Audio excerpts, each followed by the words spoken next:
Good morning, comic book fans. Welcome back to Comics in 5 Minutes. I'm your Evel Shorty, and I said I wasn't going to review this one, but I read my copy today, and there's actually quite a few cool things worth talking about that this does. I'm not going to do my usual kind of review where I get into fine details of what the art and artist was trying to accomplish, what characterization's there, and what the underlying message would be, because there isn't enough time. I've only got 5 minutes, and there's a lot of stories in this. So instead I'm going to talk about just as an overall function of a comic book and whether I should buy it. And I'm going to cut right chase this one. I think you should. There's a lot of cool stuff in there. And it does it really well. It's a bit different than what Distillery Media did with their Devil's Cut one-shot to basically promo a lot of things, but the changes they make actually work really well here. We're going to start from the beginning. I'm going to rush through a lot of stuff here. No spoilers, I don't think, but also no real information, so let's see how it goes, shall we? First off, we're going to talk about Geiger, and this is a comic book which, when issue 1 came in, I didn't even have a chance to read it. It sold out straight away, based on literally nobody ordering it. It still sold out really quickly, and because I didn't read Geiger, I didn't really carry on with any of the stuff in that shared universe, but the first Geiger story in here gives you a very quick, basic rundown of who the character is, where they are, what the setting is, and what's going on in their lives. Pretty cool, pretty basic. Doesn't blow me out of the water or anything like that, but it looks fantastic, and it's enough to get me involved. It then leads into the Redcoat story. This one is far more of just a backstory on the character rather than where they currently are, but I like the fact they're setting it up to be like, well, where are they right now? They're an immortal. They could be any when, I suppose. And because they've got a shared universe and Geiger is in the future, it's kind of nice to see that this is an option that can do a lot of back story for him and just do stories about him. And it was the first moment where I was like, hell, this is something special, because Hitch is doing the artwork for that one, and I have not been the biggest fan of Hitch for quite a few years now. It's not that I think he's a bad artist, I think he just ended up on comic books where it's not being quite his style. His run on Venom was fine, I guess, but I don't think he was the right artist for it, and it may sound like I'm being too harsh on Hitch right now, but if you're a fan of Hitch, I'm going to say this is the best he's been in years. You should totally check it out. If, like me, you weren't that big a fan, it is the best he's been in years. You should totally check it out. It's amazing. His, big splash page looks beautiful. He clearly cares about what he's doing, and it's amazing. After that, we get some actual fact file pages. I really should have opened this up so you could see the kind of thing they're doing, but I really like this kind of thing in comic books.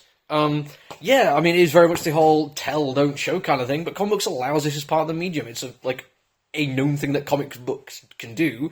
Why not take advantage of it when you've got a limited page count, even on a giant-sized comic book, and you've got to try to get as much information out as you can because you're trying to entice a lot of people in? Why not do it? I will also say, giant-sized comic book, only $5, no reprints that I can see, full of cool things. Marvel, you should be paying attention to this.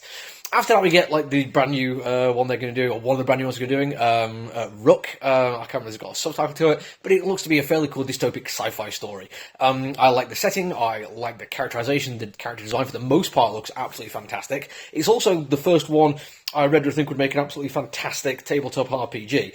And when I say character designs are fantastic, I mean those are the cool masks that people are going to be wearing. They all look absolutely amazing. Again, we have the really cool character things there.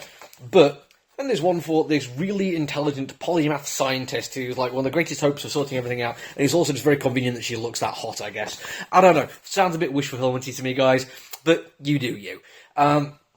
After that, it goes into a bit of a weird thing. It does a couple of family-based stories, and these feel like they're either A, a sitcom, or B, a Saturday morning cartoon. Neither of which are particularly bad things, but neither of which also really grab my attention, stuff I want to enjoy. The first one was a family from the 25th century living in contemporary America. It looks like there's going to be a whole bunch of hijinks about them hiding who they are, and still adventures because there's people trying to find them, and it's all fish out of water kind of stuff. It feels like it's the one that's going to be the most evergreen sitcom idea, which isn't a bad thing. I watch this kind of sitcom, but the comic books is not really what I go for. The penultimate one is more your Saturday morning cartoon. Nice, cool concept of how do you get a peaceful pact between heaven and hell, where you get a really powerful demon, put them in the body of a young child, and have angels masquerading as humans raise them, and then vice versa for the angel raised by devils. Cool idea, but it is interesting that the non-white family are the devils, and one of the things they do is complain about somebody calling the police on them having a barbecue, because non-white people having the police call them having barbecues is a genuine, real thing, and this comic book is having them as the devils and the demons. I feel like there's some room for manoeuvring around that. They might make it very funny, but when I read that I was like, whew, still, fun. The final one, as I'm heading towards my 5 minutes, is the one that really interests me. Honestly, if it was the fact that Hitch was doing the artwork for the Redcoat, it would be the best looking of them. I've forgotten the name of the artist right now. I am going to go quickly check, because it is worth doing this one. Excuse me. Ivan Rice does a fantastic job of doing something which looks like it could be a horror portmanteau. I mean, check out that artwork. It has a vibe very much of Creepshow, Tales from the Crypt, even the backstories of the Conjuring stuff that came out a while ago, which I really liked. Look like short morality plays. Like each issue would be different set or an individual story, all tied together with the same connective tissue. Brilliant idea, looks fantastic. I've definitely got Redcoat already on my pull list, and Hyde Street, the final horror one, is almost certainly going to go on there as well. That is not a bad rating for me, considering there's also a bunch of other stuff which I liked and looks interesting. I'm certainly going to read and give it a shot. I've reordered both the Geiger and the Junkyard Joe books, so I can actually give those a proper look. It's cool. You should check it out. Until you do, though, just keep paying attention to me, because I do video reviews, and you should watch them. Until I see you again, though, look after each other, everyone. Stay safe. Bye!